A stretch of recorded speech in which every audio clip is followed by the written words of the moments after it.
അതെ, ബിസിനസ് ചെയ്യാൻ എല്ലാവർക്കും ആഗ്രഹങ്ങൾ ഉണ്ടാവും. ബിസിനസ് ചെയ്യണമെന്ന് നമുക്ക് അതിയായ മോഹം ഉണ്ടാവും. പക്ഷെ ബിസിനസ് ചെയ്യാൻ ആഗ്രഹിക്കുമ്പോൾ തന്നെ അത് നിലനിർത്തി പോകണമെന്നുണ്ടെങ്കിൽ നമുക്ക് 5 കാര്യങ്ങൾ, വളരെ എസെൻഷ്യൽ ആയിട്ടുള്ള 5 കാര്യങ്ങൾ ഞാൻ പറയാം. ആദ്യമായിട്ട് തന്നെ നമ്മൾ റിസ്ക് എടുക്കാൻ തയ്യാറായിരിക്കും. റിസ്ക് എന്ന് പറഞ്ഞാൽ ഹൈ റിസ്ക്. ബിസിനസ് വിജയിക്കും എന്ന് കണ്ടിട്ട് തന്നെയാണ് നമ്മൾ ബിസിനസ് സ്റ്റാർട്ട് ചെയ്യേണ്ടത്, കംപ്ലീറ്റ്ലി പോസിറ്റീവായിട്ട്. പക്ഷേ ബിസിനസ് ഫെയിൽ ആവാനുള്ള സാധ്യതയും കൂടുതലാണ്.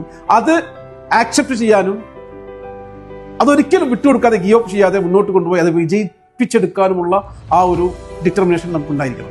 രണ്ടാമത്തെ കാര്യം എന്ന് പറയുന്നത് പേഷ്യൻസ് ആണ്. ഒരുപാട് ക്ഷമ നമുക്ക് വേണം. ഇന്ന് കാണുന്ന ലോക പ്രശസ്തരായ എല്ലാ ബിസിനസ്മാന്മാരും ഒരുപാട് സ്ട്രഗിൾ ചെയ്തിട്ടാണ് അവർ ഈ ഒരു ബിസിനസ്സിനെ അല്ലെങ്കിൽ അവർ ഈ ഒരു നേതൃത്വത്തിലേക്ക് വന്നിട്ടുണ്ട്. അപ്പോൾ അത് ക്ഷമിക്കാനുള്ള ഒരു കഴിവ് അറ്റ് എനി മൂമെന്റ് നമുക്ക് ഉണ്ടായിരിക്കേണ്ടത് വളരെ അത്യാവശ്യം. മൂന്നാമത്തെ കാര്യം എന്ന് പറഞ്ഞാൽ പ്രോബ്ലം സോൾവിംഗ് സ്കിൽസ്. അത് വളരെ അത്യാവശ്യമാണ്. കാരണം from the morning till evening, even at mid night you will get calls, emails, messages with problems from the customer, from employees, from the vendors, from the suppliers. ഇതെല്ലാം നമ്മൾ കറക്റ്റായിട്ട് solve ചെയ്ത് മുന്നോട്ട് പോകാനുള്ള ഒരു വിൽ പവർ നമുക്കുണ്ടായിരിക്കും. നാലാമത്തേതെന്ന് പറഞ്ഞാൽ obsession to learn.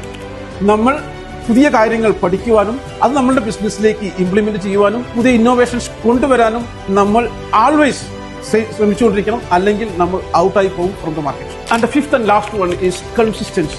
നമുക്ക് ആവേശം ഉണ്ടാകുമ്പോൾ മാത്രമല്ല നമ്മൾ ബിസിനസ് ചെയ്യേണ്ടത്. നമുക്ക് ആവേശമുള്ളപ്പോഴും ആവേശമില്ലാത്തപ്പോഴും ബിസിനസ് കുറയുമ്പോഴും നമ്മൾ ഒരേ പോസിറ്റിവിറ്റിയിൽ പോകണം.